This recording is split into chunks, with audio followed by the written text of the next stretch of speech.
first step that I did in getting the lowering springs installed is I went ahead and removed everything up top here.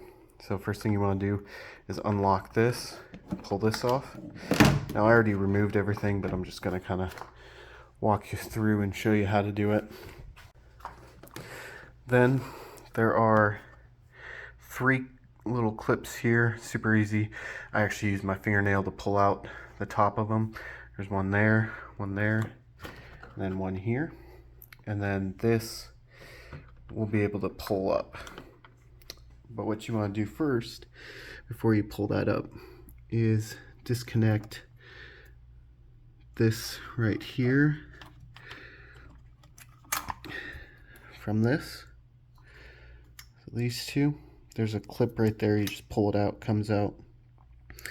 And then you can pull this up and this whole piece will come out together.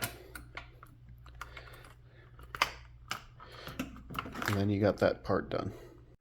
Now that that top is done, just on a side note, don't remove those bolts yet for the Xdrive. It's easier if you leave those in, and I'll show you why later. But now you're just going to want to remove all the sensors and things that will get in the way. So I think this is a T25 right there you remove. And then you got to remove the sway bar linkage right here up at the top.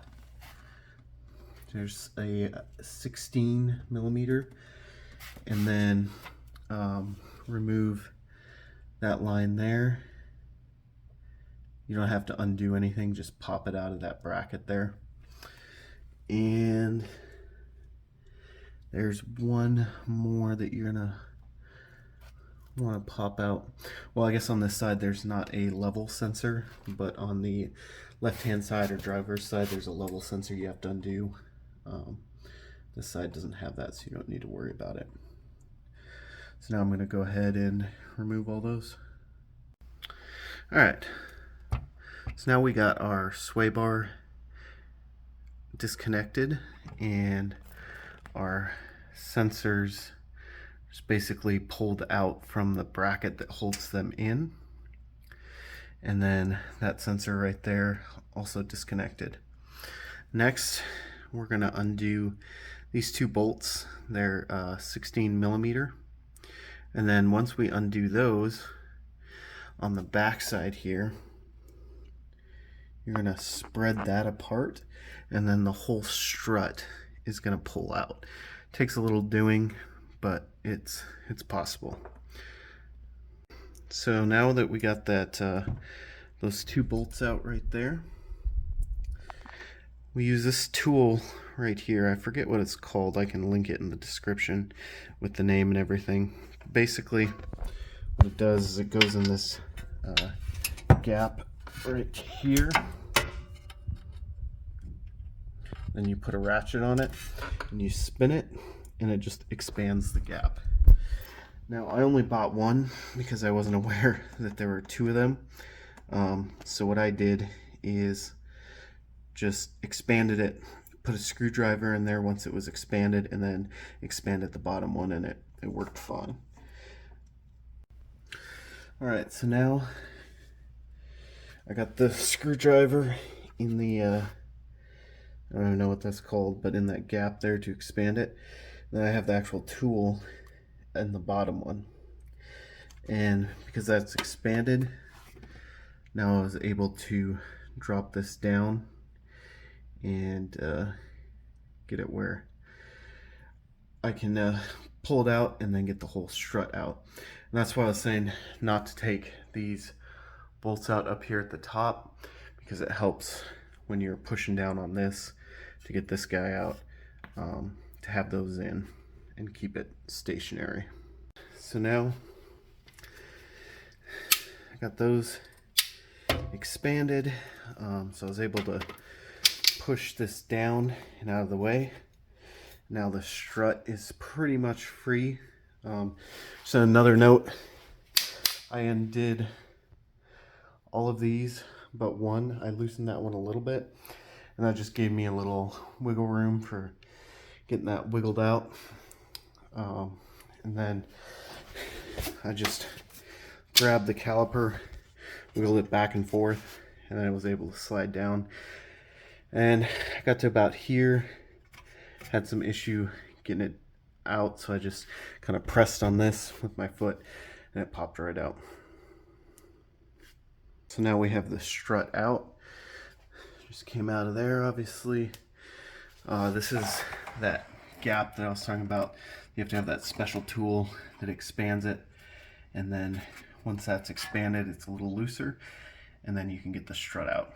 Another note, I used a Sharpie before I even started moving it to draw a line, so I know how far down it needs to go.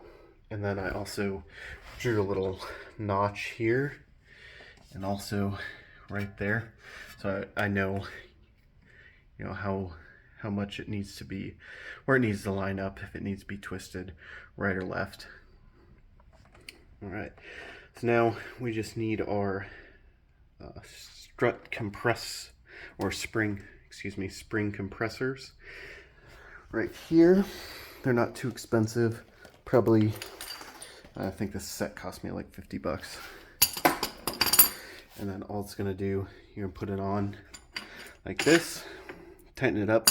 It's gonna squeeze the spring, which then will allow you to undo this nut up here at the top. And I'll talk about that a little later on. You're gonna have a special tool. It's an 18 millimeter, and I forget the name of it as well, but I will show that here in a minute. We got our spring compression tools on there, and now I'm just going to tighten them up, and then I'll be able to take this cap off right there and put the new spring on. So this is that special tool I was talking about. So what it allows you to do is basically get on that nut right down in there, and then you can put, so it's a 10 millimeter up here at the top. You put a 10 millimeter on there, and then you're able to hold it so that you can loosen the nut. And then obviously the opposite is true. When you're trying to tighten it, you can hold it so it doesn't spin on the inside. You can also get a wrench that has the angle that comes down. That might be a little easier, but I don't have any of those, and the ratchet works fine, so that's what I'm going with. Got the old spring off.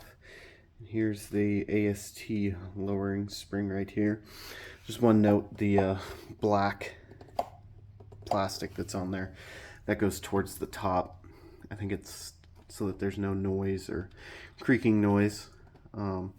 But basically all you do is line up this here with this lip right there, and then the same goes for the top. You line the edge right there up with this edge, and you probably will have to compress this spring as well. It is a little lower, so it may not need to be compressed, but if you do, it'll probably make your life a little easier. So that's what I'm gonna go ahead and do. So now we got our spring compressed. We'll be able to put our top cap on. Just another reminder, want to make sure that this edge of the spring is lined up with that rubber grommet right there. And then you want to make sure that when you put this on, that the edge of the spring is also lined up with that.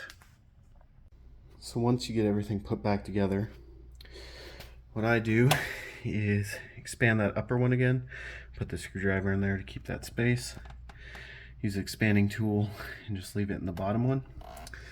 And then before that, I guess, you're going to go ahead and put the actual strut back in. And then, like kind of how we took it out, I just put one bolt in. It's pretty loose, but enough to keep it there. And then you're just going to maneuver it back into, where it's supposed to go. So it's back in.